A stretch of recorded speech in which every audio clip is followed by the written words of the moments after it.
Добрый день, уважаемые зрители и слушатели. С вами канал «Геоэнергетика» и я, Борис Марцинкевич.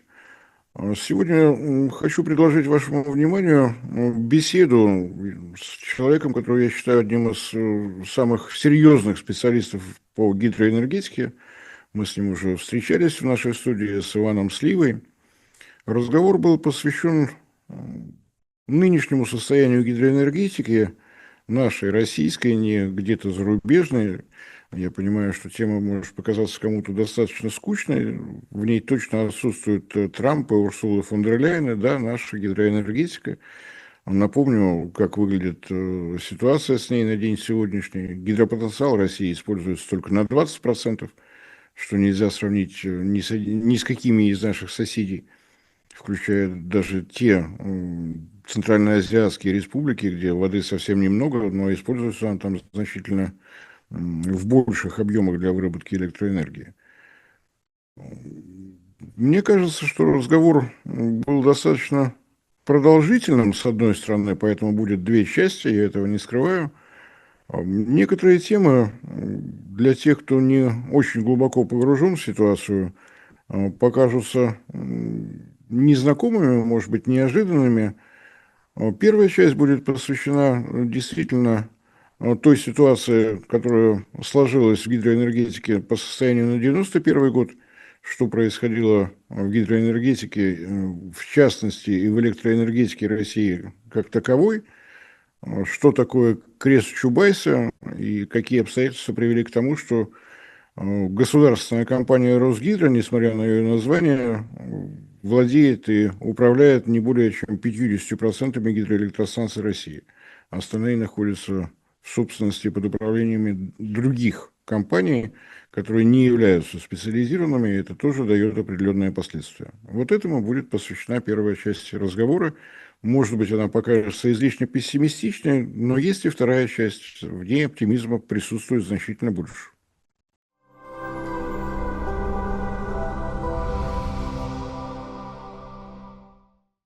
Добрый день, уважаемые зрители и слушатели. С вами канал «Геоэнергетика». Я Борис Марцинкевич. И сегодня в гости к нам заглянул Иван Слива. Я считаю, что это один из лучших наших специалистов по гидроэнергетике. Иван, добрый день. Добрый день, Борис. Добрый день. Вот, разумеется, о гидроэнергетике и поговорим. Сейчас как-то так сложилось, что в России не ведется строительство ни одной крупной ГЭС. Зато у нас на Дальнем Востоке очень успешно прошел конкурсный отбор мощности на строительство солнечных ветряных электростанций. Министерство энергетики намерено повторять в этом году. Маловато. А у меня вот так случилось, я нашел на англоязычном сайте данные Министерства энергетики Китая. Они подвели итоги 2025 года. Свои, разумеется, китайские. По установленной мощности разных типов электростанций и по коэффициенту использования установленной мощности. И если говорить о зеленой генерации, а в отличие от России, Китай считает, что гидроэлектростанция – это возобновляемая энергетика. У нас все иначе. Данные получились следующие. Солнечные электростанции, да, они замечательные, они прекрасные. Установленная мощность 1200 гигаватт, невероятная цифра. Выработка 1170 миллиардов киловатт-часов. Коэффициент использования установленной мощности 11%.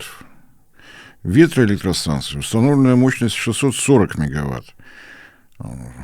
Выработано 1130 миллиардов киловатт-часов. Коэффициент использования установленной мощности 21%. Установленная мощность гидроэлектростанций Китая, число до конца не определено, потому что у них на этапе ввода в эксплуатацию там как раз конец года пришелся. 400 гигаватт установленной мощности, выработано 1460 миллиардов киловатт-часов, КИУМ, коэффициент использования установленной мощности, 41%. Вот исходя из китайской статистики, у меня вопрос. Почему в России считают, что необходимо строить солнечные ветровые электростанции и не строят гидроэлектростанции? Это очень интересный вопрос. Чтобы на него ответить, надо немножко углубиться в историю. Исторически, в советское время вся энергетика развивалась в плановом порядке. То есть было одно министерство, которое занималось развитием всей электроэнергетики. Оно строило электростанции всех типов. Да, вот правильное слово, оно строило, то есть оно не просто проектировало, планировало, соответствующее специализированное монтажное управление выходили и строили. Да, сам придумал, сам построил. Да, в едином цикле было и проектирование, и строительство, и затем эксплуатация. То есть это все было в рамках единой системы Минэнерго. А проектировал все Госплан. То есть Госплан смотрел, где какие виды генерации будут размещены более выгодно. Исходя из этого, из соображений, кстати говоря, не только чисто экономических, например, себестоимости электроэнергии, но исходя из соображений, а как это будет в энергосистеме балансироваться, а как это будет влиять на развитие территории. Все увязывалось в комплекс. Это пошло еще с плана ГУРЛО, который был не просто планом электрификации, а планом развития всей экономики страны. И, соответственно, в Советском Союзе развитие электроэнергетики, оно очень тесно увязывалось с развитием всей экономики. Промышленности, в первую очередь, городов и так далее. И,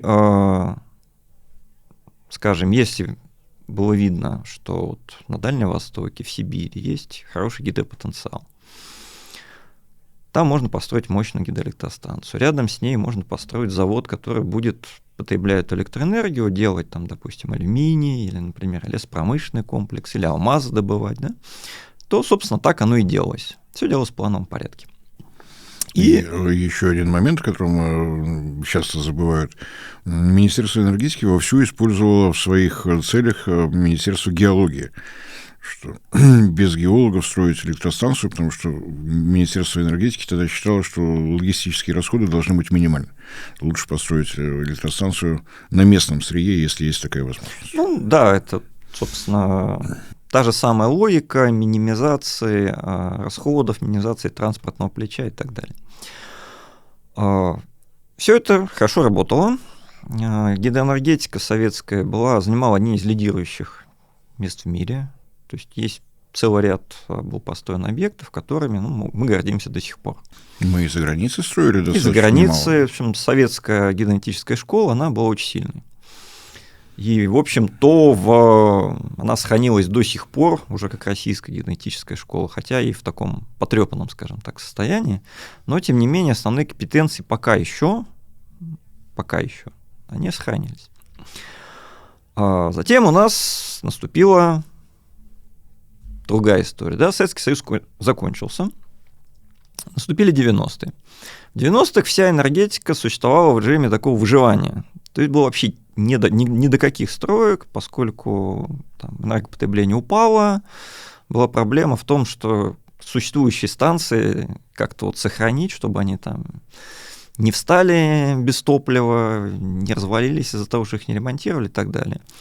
Наступили еще и бартерные времена, нечем было оплачивать потребителям, норовили отдать кирпичом, валенками и так далее, и так далее. Ну, в общем, все было очень мрачно, и вопрос о том, как будет окупаться строительство там электростанции, никто не задумывался, просто потому, что вопрос строительства электростанции вообще не стоял. Практически все гидроэнергетические стройки, какие не успели закончить, они были законсервированы. Ну, или двигались там какими-то черепашьими совершенно темпами, находились в таком состоянии полуконсервации. А часть была просто брошена фактически.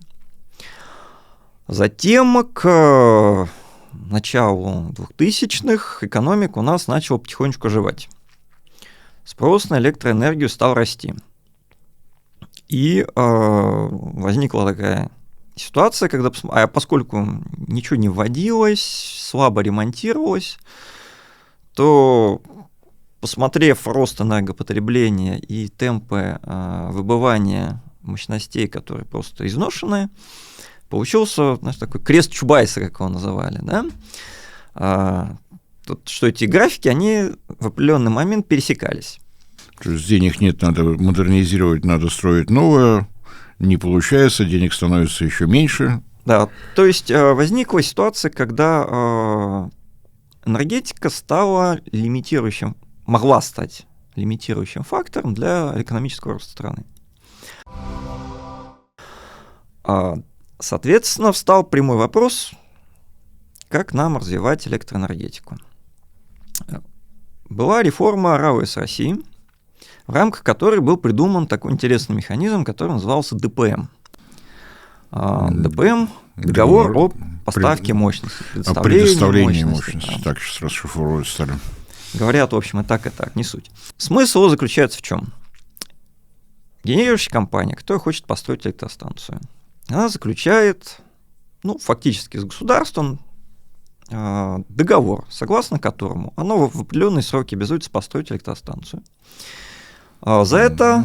С такими-то параметрами. С такими-то параметрами, такой-то мощностью, в таком конкретном месте, то есть это все прописано.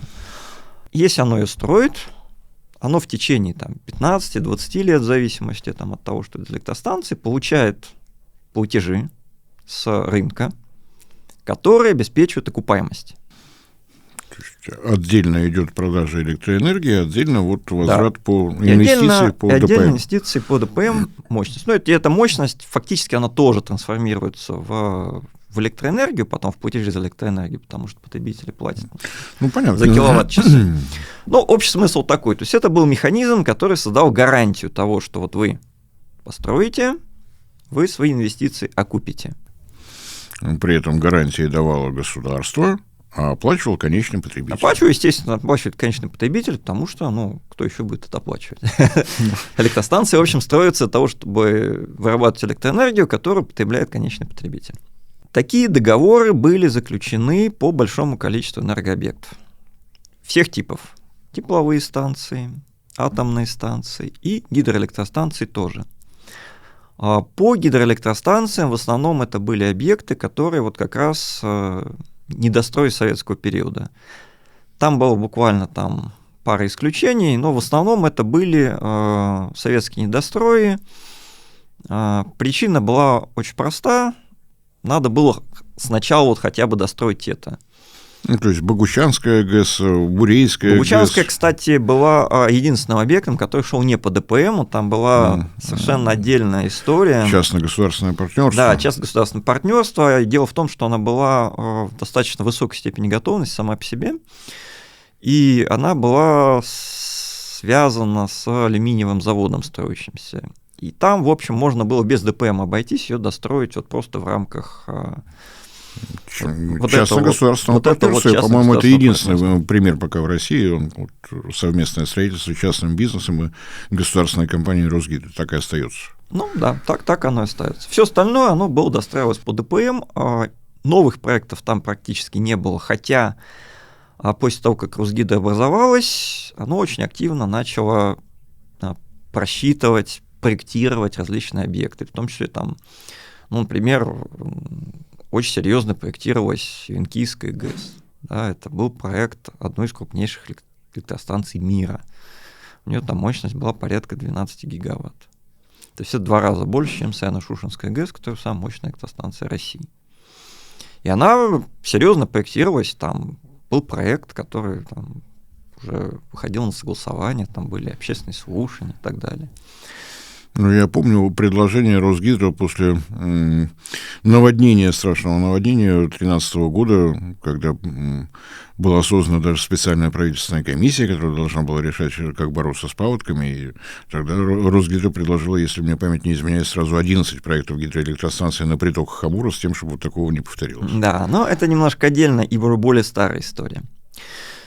Так вот, были ДПМы, была задача достроить по возможности все начатое в Советском Союзе. В принципе, вообще эта задача была реализована. То есть примерно к концу 2010-х годов все советские долгострои были закончены, которые шли по ДПМу. Это последним стала Заромахская ГЭС. Если не изменяет память, 18-й год. Была еще Садниканская ГЭС тоже такой, но она по ДПМу не шла, поскольку это был объект на Дальнем Востоке в изолированной энергосистеме, а на них ДПМ не распространяли. Ну, Усть-Среднекамская интересна тем, что она наша ровесница. Строить ее начали в 1991 году и строили, да, пока в декабре 2024 года не запустили.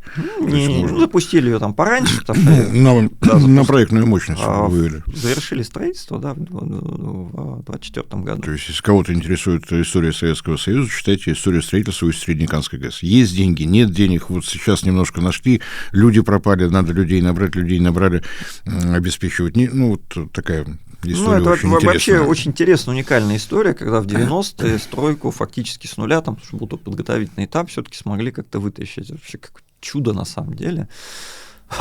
Можно будет как-нибудь отдельно поговорить, там прям много чего интересного. Я говорю, что совпадает с историей России. Вот наши периоды сложные, более-менее полегче, вот как-то все это двигалось, там чего-то равномерного такого графика вот начали строить, не получится. Там такие ступеньки в разные стороны, что... Станции построили, ДПМ закончился. Возник вопрос. И закончился он не только по ГЭС, он закончился, в общем-то, по всем электростанциям. Другое дело, что, скажем, там тепловые электростанции строились быстрее, потому что, в принципе, тепловая энергетика на тепловую электростанцию быстрее можно построить, чем ГЭС. Стал вопрос, что дальше? Энергетику же нам надо дальше как-то развивать, да?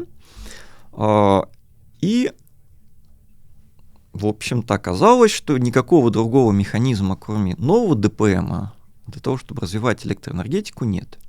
Почему? Потому что пытаться построить электростанцию, исходя вот просто из цен на электроэнергию, невозможно, она не окупится. Причина в том, что рынок устроен таким образом, что если электростанция, она амортизирована уже, да? То есть у нее затраты на что? Фактически на топливо, на какие-то ремонты и на зарплату персонала. И на персонал, конечно. Вот. То есть вот ее себестоимость электроэнергии, она там продает электроэнергию за такие деньги с какой-то там определенной не очень большой маржой. Чтобы построить электростанцию, нужны совершенно другие деньги, которых вот нету в этой цене электроэнергии. Но ведь реформа РАО ЕС, заявленная цель, придет эффективный частный крупный собственник, как начнет строить. Вот крупный собственник он построил в рамках ДПМ, дальше стал продавать электроэнергию и как бы и все. Строить что-то новое у крупного частного собственника нет желания, потому что оно просто не окупится. Более того, тут выяснилось, что у нас при текущей настройке энергорынка не то, что новое строить. У нас модернизация существующего не окупается. Например, по тепловым электростанциям. И даже еще веселее, у нас эксплуатация не всех электростанций окупается. Поэтому там придумали такой режим вынужденной генерации, так называемый, где неэффективные на текущем рынке электростанции, но нужные для энергосистемы, получают повышенные платежи, чтобы они работали, потому что их там остановить нельзя, либо они на тепло завязаны, и кто-то без тепла останется, либо они вот в данной своей точке имеют какое-то очень важное системное значение. Вот, соответственно, без дополнительного механизма ничего не строилось. И сейчас пауза продолжается. То есть вот состоялся выход на проектную мощность Усть-Среднекамской ГЭС, и крупная ГЭС у нас больше не строится. Да. А почему так получилось? И тут, на мой взгляд, было принято не очень такое правильное решение. Вместо того, чтобы взять, условно, и просто продлить эту программу ДПМ, да, вот как она была, в модернизированном, возможно, виде, учтя все ошибки, какие были. Там были свои проблемы, не все шло гладко, но просто ее продлить, прописав какие-то требования, особенности для разных видов генерации. Этого сделано не было. И получилось, что каждая генерация стала выбивать себе свой собственный маленький ДПМчик. Выбили первыми его себе тепловики, да, тепловая энергетика, поскольку она у нас такая основа всей электроэнергетики, они себе выбили ДПМ, который называется КОМ-НГ, так называемый. Конкурсный отбор мощности новой генерации. По сути своей, тот же самый ДПМ. Значит, они себе выбили, отдельно они себе выбили ДПМ на модернизацию существующих станций. КОМ-МОД, который называется. Конкурсный отбор мощности,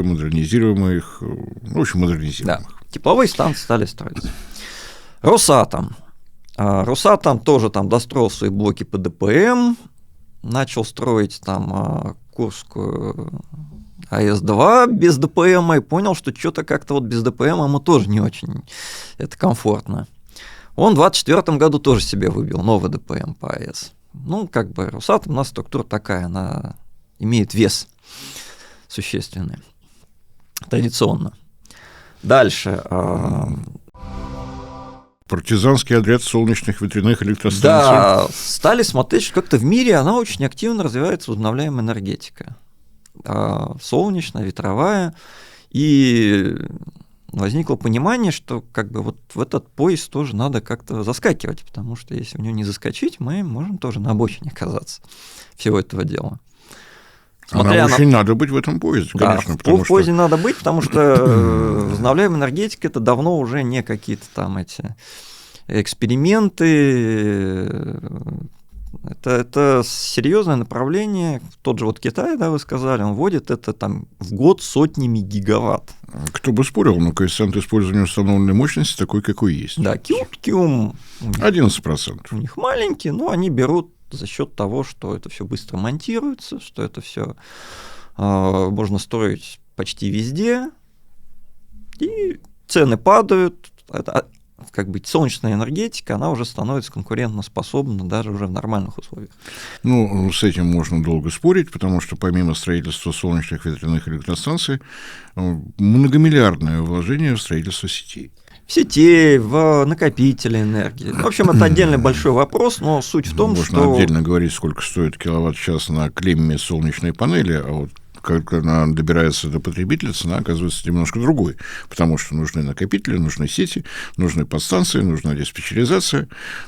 Конечно, оно вот если брать отдельно, то очень дешево. А можно взять отдельно себестоимость электроэнергии на клеммах гидроэлектростанции. Будет совсем интересно. Да. Тем не менее, зеленый переход – это объективная реальность, и вот игнорировать это направление посчитали неправильным. Соответственно, надо бы это развивать. Как развивать? Просто так оно как-то не развивается. Значит, придумали отдельный ДПМ для ВИА. Так обычно и пишут ДПМ. Так называют ДПМ ВИА, хотя там официально он называется там, конкурсный отбор генерации, возобновляемых источников энергии. Ну, сокращен ДПМ ВИА, поскольку работает он ровно по той же самой схеме.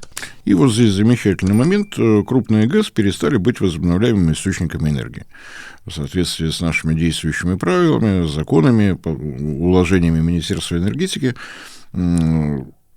гидроэлектростанция мощностью 49,999 тысячных мегаватт зеленая и возобновляемый источник. Как только мощность превышает 50,1 тысячную, источник становится черным, фиолетовым, я бы даже сказал, а вода, проходя через гидроагрегат, исчезает и не возобновляется. Вот так у нас выглядит статистика. Да, соответственно... ДПМ ВИА ГЭС не попало. В ДПМ ВИА попали только малые ГЭС. Сначала были там 25 мегаватт ограничены, потом там подняли до 50, но основная гидроэнергетика, она оказалась вне этого механизма. И в настоящее время сложилась такая интересная ситуация, что у нас в России остался один вид генерации, в котором нет ДПМ. Это ГЭС. Соответственно, нет ДПМ, нет развития гидроэнергетики. Ее и нет. Но дело ведь не только в ДПМе как таковом. Что такое строительство гидроэлектростанции? Для начала нужно решить все вопросы с ложем будущего водохранилища. И вот здесь у нас законодательство совершенно чудесное. Водохранилище ГЭС – это всегда федеральная собственность, всегда управляется Росводоресурсами. И это логично, потому что любое крупное водохранилище – это, прежде всего, источник воды для населения, для промышленности. Это основа для водного транспорта, для рыболовства. И только где-то там в самом конце находятся те, кто, собственно говоря, все это сделал. Да. При этом, в соответствии с законами, инвестор должен за свой счет все это подготовить, решить все вопросы с окружающей средой, отселить тех, кто оказался в зоне подтопления, решить вопросы, там, я не знаю, со скотомогильниками, с лесами, кустами, вот это все за свой счет. При этом, поскольку это государственная собственность, разумеется, капитальные расходы это зачислить нельзя. То есть мало того, что я все это делаю за свои деньги, мне это потом нельзя вернуть по бухгалтерии. Ну вот желающих, собственно говоря, и нет вот этим заниматься. Росгидро один раз попробовал с Нижнебурейской ГЭС. Это тоже проблема. Да, Нижнебурейская ГЭС очень хороший такой кейс, как модно говорить, показывающий, что почему у нас не строятся гидроэлектростанции. Да? То есть Росгидро за свой счет прокладывала экологические тропы, отселяла каких-то краснокнижных животных и птиц, и вот это все за свой счет было сделано. И, насколько я понял, Росгидро на этот эксперимент пошло не столько... Вернее, не только из-за того, что появился новый объект генерации, увеличилась генерация стоящей выше по течению крупной Бурейской ГЭС. То есть в комплект получился. Ну, вот генерация у Бурейской ГЭС не особенно увеличилась, просто были сняты некоторые ограничения по ее использованию, скажем так. Там, с точки зрения выработки электроэнергии особо там больших изменений не было. Ну, тем не менее, немножечко здесь. Росгидро попробовала, посмотрела, что получилось. Больше не повторяет. Росгидро посмотрела, списала, я вот сейчас вот точно не скажу точную сумму, но вот там что-то больше 10 миллиардов рублей было списано этих самых убытков по этому поводу. И больше повторять такое Росгидро желания не возникало, поскольку это просто работа в чистый убыток. С очень большими проблемами, да, связанными с водохранилищами, вот со всем вот этим, вот, с нерегулированностью. Еще это все экономически невыгодно. Росгидро это все-таки, ну, хоть и госкомпания, да, но тем не менее, это акционерное общество, которое должно прибыль получать все-таки. Конечная цель – получение прибыли. Вот. Не государственный интерес, получение прибыли. Если кто-то не верит, можете изучить уставы наших любых государственных акционерных обществ, они в открытом доступе есть. Вот. Это проблема. Еще одна проблема, она заключается в том, что гидроэнергетика – это вообще очень специфическая область электроэнергетики. Самая, наверное, специфическая по своей природе. Ну, я, собственно говоря, и хотел, вот второй вопрос, который я вам готовил, что вот эта пауза в строительстве больших гидроэлектростанций, а строители гидроэлектростанций, инженеры, которые придумывают, как они должны работать, это штучный товар. У нас люди уйдут, мы потеряем отрасль, если мы продолжим вот эту паузу. Они уже уходят. Ну, во-первых, они очень много их ушло в 90-е. Если посмотреть штатную численность, там, сколько людей было в гидропроекте, в Ленгидропроекте тогда и сейчас, это цифры, отличающиеся там на порядок, наверное. Исчезли, просто исчезли крупные организации строительные, которые занимались строительством ГЭС. Ну, практически все. Там, а-ля Братсгэсстроя, Красноярск-Гэсстроя. Ну, это тот вид работы, который, опыт, в котором не передается за счет колледжа или еще чего-то. Только из рук в руки должна быть, в буквальном смысле, в хорошем смысле, трудовая наследственность. Вот делай, как я, теперь попробуй делать без меня. Получилось — молодец. Не получилось — давай пробовать еще раз. В чем вот сложность, специфика гидроэнергетики, гидроэнергетического строительства как такового?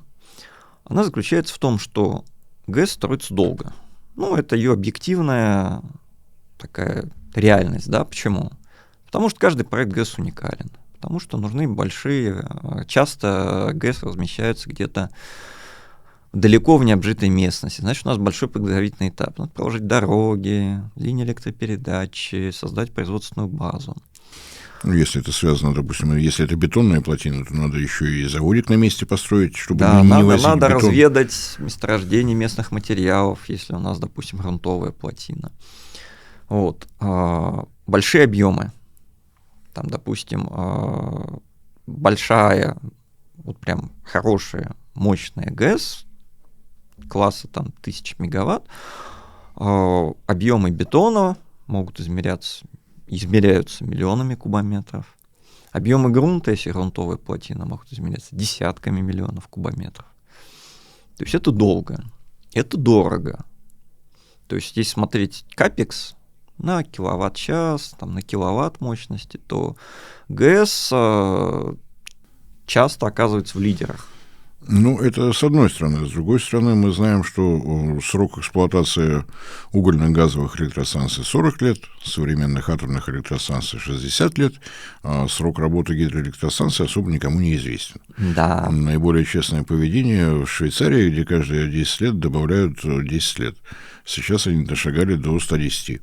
Ну, собственно, и в России такая схема предусмотрена. У нас, например, для плотин первого класса их нормативный срок эксплуатации 100 лет.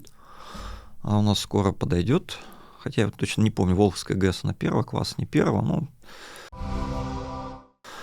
но после того, как она подходит, просто собирается комиссия, которая берет и продлевает. Потому что, может быть, если ничего не делать, то можно поломать, конечно, что угодно, но если в надлежащем виде она эксплуатируется, проводятся своевременные всевозможные ремонтные работы, то разговор о том, что ГЭС не окупается, надо немножко подождать. Ну, хотя бы лет 50-60. Все верно. Торопиться не надо. После того, как мы построили ГЭС, вложились в нее, она начинает производить электроэнергию с очень низкой себестоимостью.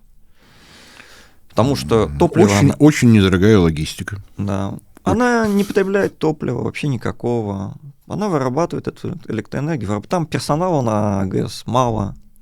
Затраты только там на ремонты, которые возникают... Там, первый ремонт там, через 5 лет, и они такие небольшие. Оборудование меняется на ГЭС, ну так глобально, через 30-50 лет, после чего оно еще 30-50 лет спокойно работает.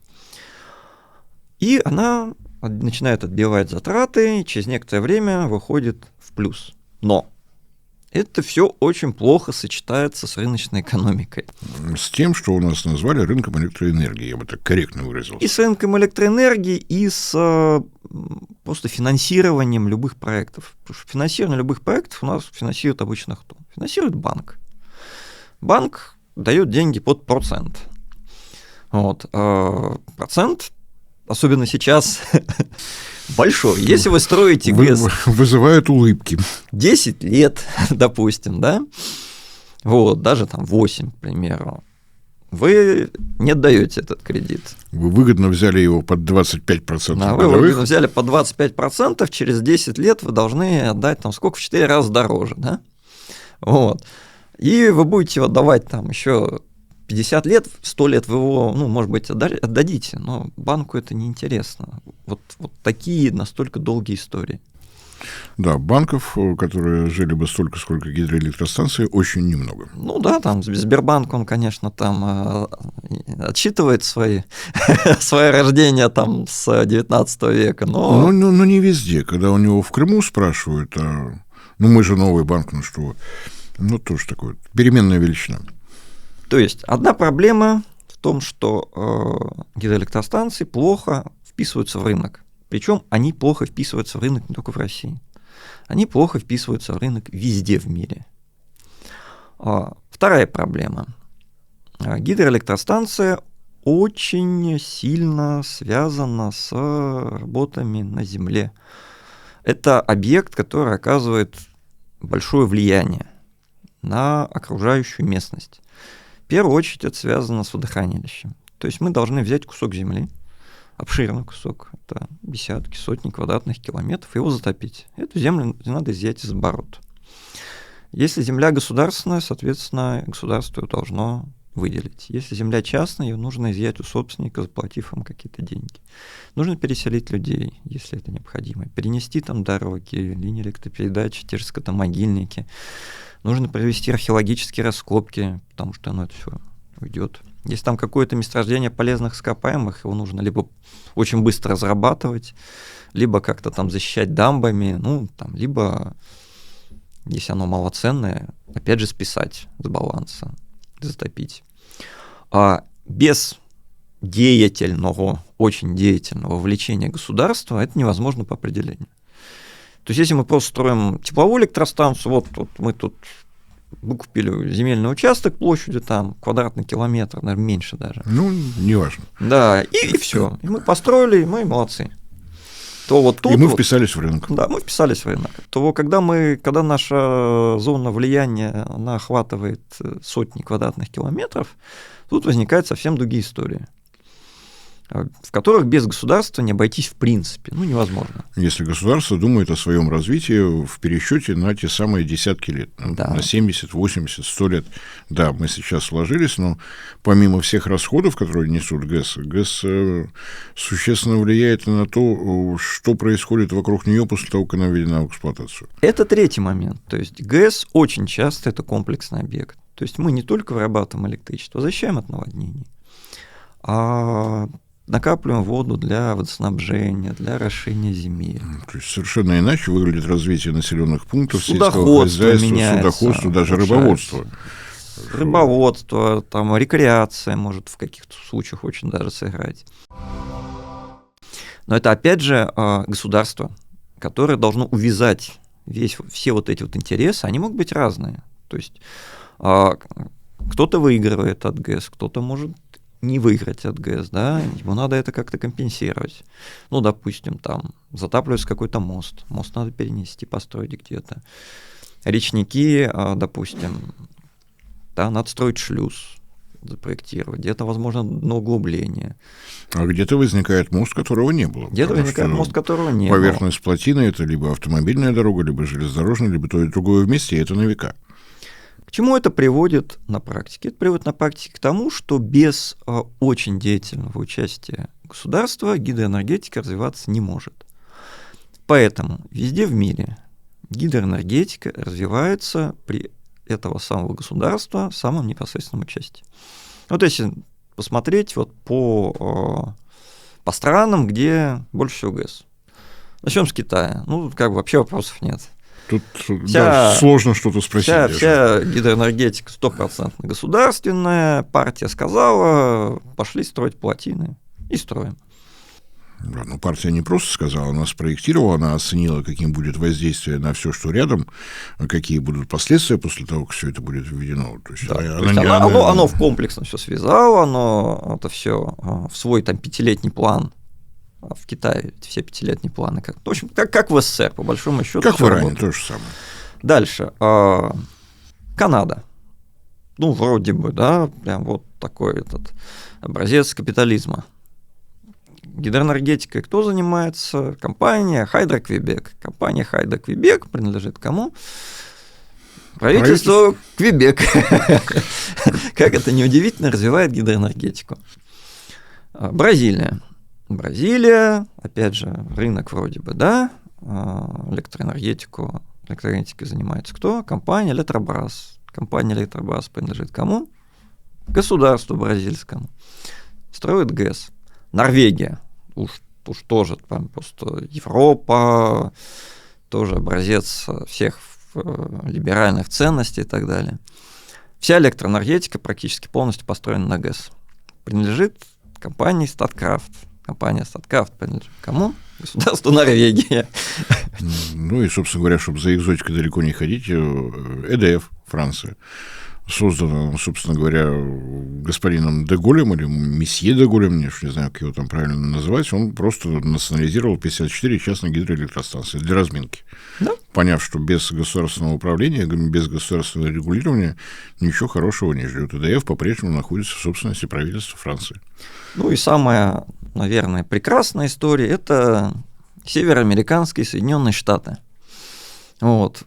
Просто буквально рынок круче рынка нету нигде. Макдональдсы, джинсы, рыночная экономика. Баблгум в ее просто в самом эпогее.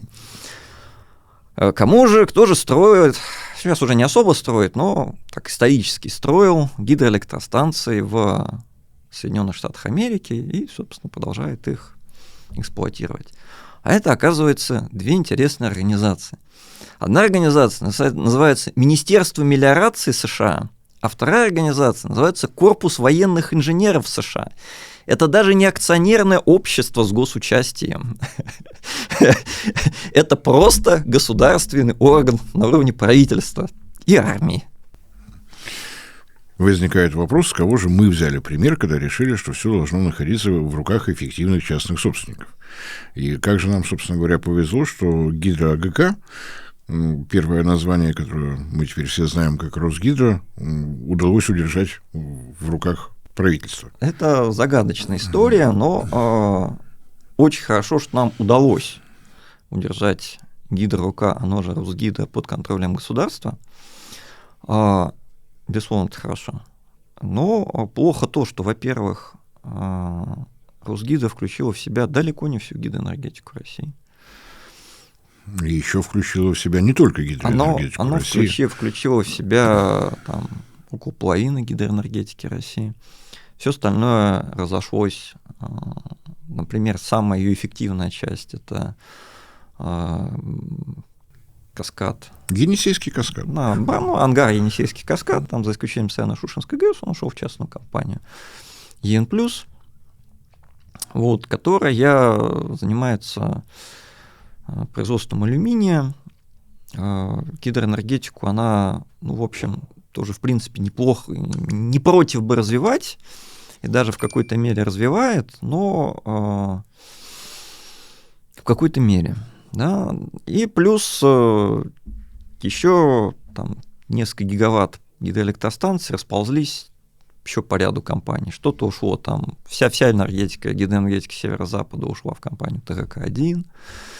Норильский энергоузел. Норильский ушел к Норильскому никелю, тот самый на юге несколько электростанций там ушли к Лукойлу, Нижнекамская ГЭС осталась в Татарстане. К чему это все привело? Привело это все к тому, что если гидроэлектростанция не является главным активом энергетической компании, то к ней начинается такое отношение, как к некому там второстепенному бизнесу, да? То есть если у вас в компании... При этом он такой донорский, туда не надо возить топливо, туда ничего не надо, оно само по себе живет, река течет, электричество бежит. В случае ЕН+, мы киловатт-часы сразу складируем в алюминий. Алюминий – это, собственно говоря, такая концентрированная электроэнергия. Это вспомогательная действительно вещь, заботиться о ней особо не надо. Журчит там себе и журчит. Да, если ЕН+, надо отдать им должное и похвалить их за то, что, в принципе, ладно, они, в общем-то, не строят фактически новых электростанций, но, по крайней мере, они свои активы поддерживают в нормальном состоянии. У них тоже прошла программа модернизации. Да, они заменили, в общем-то, сейчас она у них на завершающем этапе. То, например, там, Татэнерго, ТГК-1, там все достаточно грустно с этим. Что-то они поменяли, но в основной массе у них продолжается старение оборудования. А о каких-то новых стройках там, совсем говорить не приходится. Всем спасибо за внимание. Спасибо. Все контакты у нас внизу. Все, кто действительно заинтересован в размышлениях о том, как выглядит энергетическая отрасль России на день сегодняшний, пишите, с удовольствием откликнемся. Всем спасибо за внимание, всем всего доброго.